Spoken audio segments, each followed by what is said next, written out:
Built-in sink faucet.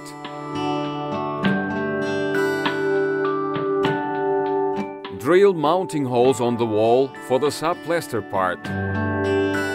After screwing in the sub-plaster part, check vertically and horizontally with a water level.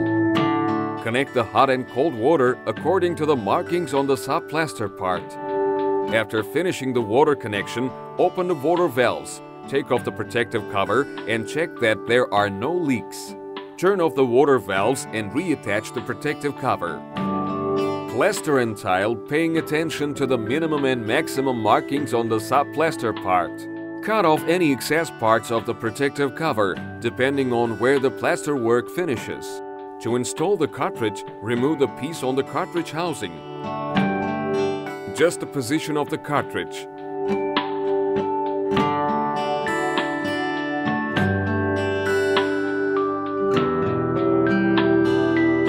Screw the cartridge onto the sub-plaster part.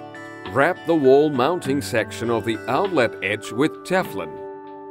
Mount the outlet edge onto the wall.